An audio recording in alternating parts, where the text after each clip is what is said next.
a free ticket to Tony Robbins' next live experience in Los Angeles.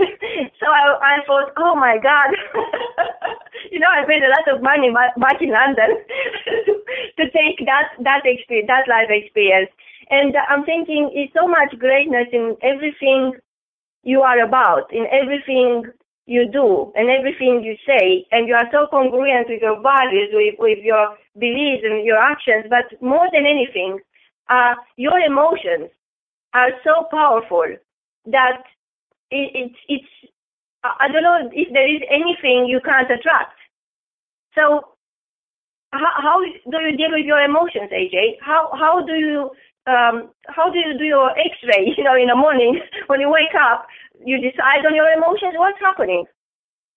Yeah. So quite recently, in the last couple months, actually. I started waking up. I wake up pretty early every single day, but every morning I wake up anywhere between 4:30 in the morning to 5:30 in the morning. And the first thing I do is drink a glass of water, just so it literally cleanses the inside of my body. And then I go to the gym for 1 hour. I lift weights, I go for a run, some sort of exercise every single morning. And then right after the gym, I do a meditation, just a 10-minute breathing exercises. I take 30 deep breaths in, 30 deep breaths out, and on the final deep breath in and the final deep breath out, I hold my breath for as long as I can. And when I first started, I only started doing this new meditation exercise about 2 weeks ago, and I timed myself. I could only hold my breath for about 27 seconds. That was my very first time I did it. And wow. 2 weeks later, today I hit 2 minutes and 10 seconds without holding my breath. AJ, yeah. No way! Oh my God! And it's just very powerful, and it's oh my God! The body needs oxygen. The body needs oxygen and water. And when you have more oxygen in your body, your red blood cells actually flow a lot freer and more quicker, so it gets to all the different parts of your body. So you naturally just feel more euphoric when you have this extra oxygen in your body, because most of us, we don't breathe as well as we need to. So when you do these breathing exercises every single day, it brings more oxygen inside your body, so you feel a lot better. After I do that breathing exercise, I take a 5-10 minute shower, and it's cold shower, no hot shower. In the beginning, I used to jump in when it was a little bit hot, and then I used to turn it down slowly. But now I jump into a cold shower because it literally just rejuvenates every single cell in your body. And you don't need to drink a Red Bull. You don't need to drink a coffee to feel this way. If you literally just jump into a cold shower for 5 minutes, I promise you'll feel like you drank 5 coffees. After I jump in the shower, I get ready. When I go and speak to the companies I speak to every single day, or right before a coaching call, I go through a 5-minute gratitude exercise. And sometimes I do this 2-3 times a day, because I truly believe, and I heard this from Tony Robbins, that when you can't be grateful and fearful at the same time. When you're grateful, fear disappears. So whenever I'm speaking to, whether it's a group of 10 people, whether it's a group of 100 people, I take all the energy and all the focus off of me, and I put it back into the people I'm speaking to. So during the 5-minute gratitude exercise, I listen. I basically just become grateful for everything that I have in my life. From as simple as like having my heart beat 24/7 without me thinking about it, to my vision, to my touch, to mostly my family members, my parents, my sister, my cousins, and I literally every single day, and I bawl out in tears every single day. I'm not going to lie, every single day I cry 2-3 times a day, but it's gratitude cries. And when you're in that gratitude state, every other emotion, fear, everything disappears, and that allows me to serve at my highest level. It doesn't matter what's happening in life. My business could be failing. Something could be happening at home. Nothing matters in that moment, because when you're grateful, it's honestly the best feeling in the world. And then, after I deliver my workshop, I always write down everything. If I'm speaking to a group, I take 2 or 3 minutes after the presentation and write down everything I did great, everything I could improve on, so I can continue growing. Because, if we all know, we wouldn't be on this call if we didn't know this, but if we're not growing, we're dying. Right? If our business isn't growing every single day, it's dying. If the plants and trees outside aren't growing every day, they're dying. So I'm always growing, always trying to learn, so I can help not only myself, but more importantly, the people around me as well. Wow, what Hopefully can I say to to question, that? Yeah. Yes. So you feel that when each one of us, when you wake up in the morning, you have to give yourself time to connect with yourself first. Drink the water, exercise, choose the thoughts you want to have in your mind, and fill your heart with gratitude, because that will go to your mind and it will transform your thoughts into better thoughts. It will make you ask yourself better questions. How can I help more? How can I serve the world better? And it's like opening a door that usually is locked. And you are almost like opening that door with the power of your desire to be more and to be good and to provide, to just service the world in a better way. And I say this myself each time, because I recently had the most extraordinary experience of becoming a grandmother. My daughter got a baby daughter back in London, and she's two weeks old now. And I'm looking at her picture, she smiles, and I start crying. And I thought, what's wrong with me? But actually, there's nothing wrong with me. It's so beautiful. The tears of joy, I can't help it. It's so beautiful. I feel like giving everyone that little, drop of magic, her smile, because it's so beautiful. And there's so many beautiful things out there, so many beautiful people.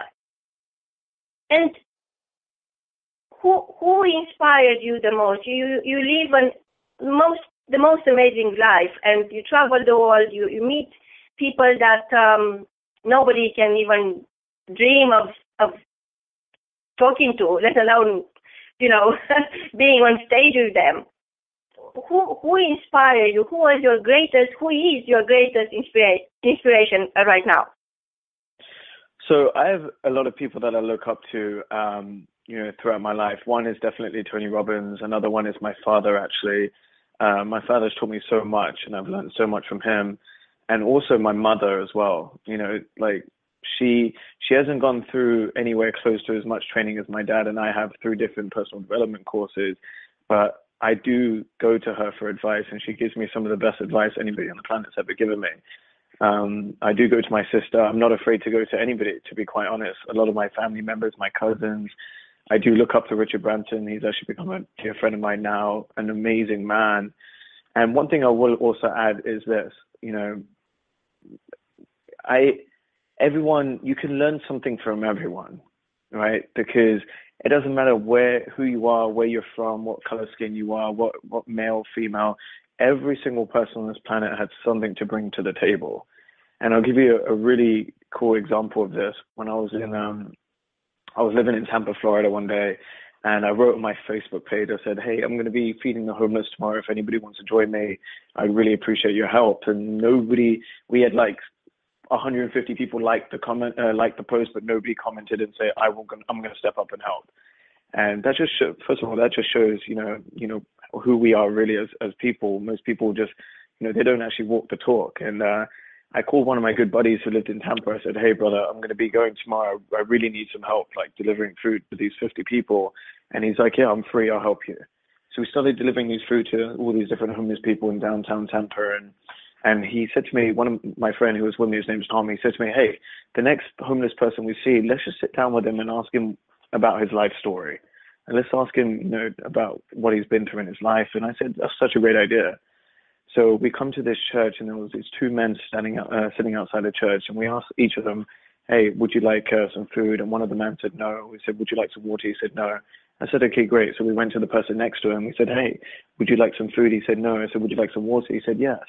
And I said to him, great, can you, tell me more about your life? Like, where are you from? Tell me more about your background.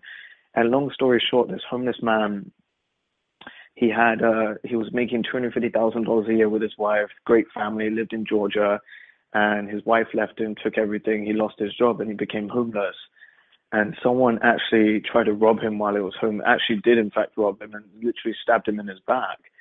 And a couple of years later, that my friend who was a homeless guy, he found God, and he serves food to different homeless people at the homeless shelter. And the same guy that stabbed him in the back came up to him asking him for food, and he gave him the food, and the guy said to him, don't you remember who I am? And my friend John, who was a homeless man, he said, yes, I do remember who you are, but I forgave you. And I said, wow, for someone to do that, for someone to stab you in the back and then forgive them a couple of years later was incredible. And I said to this guy, I said to John, I was like, John, I'm going to be very selfish here. Like, I'm 22 years old. This was 2 years ago. I'm 22 years old. What is one piece of advice you would give me? You're 65, turning 66. What is one piece of advice you would give me? And I'll never forget what he said. He said, AJ, I've been sitting on these steps every single day for the last 7 years. And every single day I see people run across the street, always on their phone, always on their iPads, always driving to the next meeting. And never, not once, does someone stop and just appreciate everything that's around them. Appreciate the trees that are whistling by. Appreciate the clouds that are flying in the sky. Appreciate the planes. No one stops and really appreciates and is grateful for life. And he said, if there's one thing I would give you, a piece of advice to give you, is just really stop and just appreciate everything you have around us, because the world is moving so fast that time flies. We all know that. Every single person in this call knows time flies, right? The last 5 years have gone by so quick, and he said to me, just stop and really appreciate everything you have around you, because one day it'll be gone, and by that time it'll be too late for you to appreciate all these great things around you. And he's labeled as homeless. I don't call him homeless.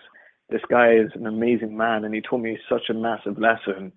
And not only did he teach me, I've shared this story a couple of times all around the world, and that man has impacted so many people's lives just by sharing that story with me. So everyone inspires me in some way. And if they don't inspire me, I'm going to find a way for them to inspire me, because everyone brings something to the table. You know, whether it's a smile, whether it's an asset that they have, or whether it's just a hug, or whether it's a piece of advice, whatever it is, every single person on this planet has something to offer. Hey, Jay, this is such a deep message. And I know that people listening saying, well, I live in South Africa, or I live in South America, or I live in Vietnam, or I live in I don't know, maybe somewhere where there is no access. They don't have internet access. They have to go on foot for 5 hours to the next village and spend all their money for 10 minutes internet connection. They call it a bundle.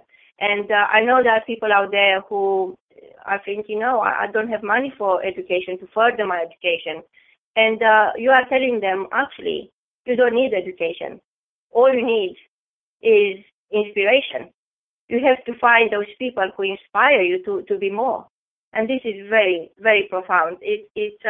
I never heard this before, and I never got to clarify that in my own mind, that actually you don't need education. All you need is inspiration. And the more each one of us becomes an inspiration for the next person, the better chance is that this world will become a better place. Don't go away. After the break, Ajay Gupta, the peak performance strategist for Tony Robbins' team, is going to tell us more. Don't go away.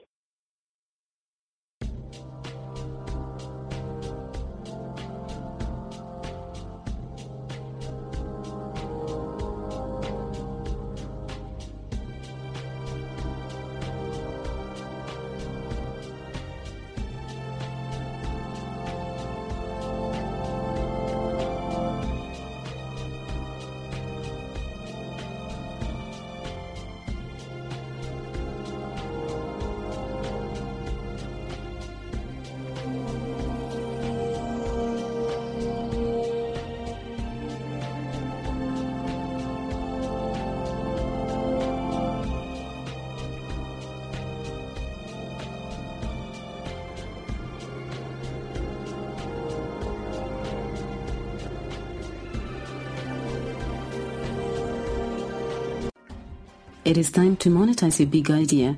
Join us on the 29th to 31st of August in Hollywood.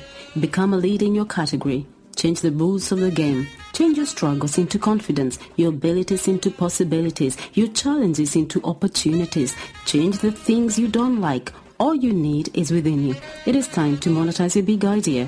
Connect with your ideal clients, attract media attention, share your passion, speak on stage, walk the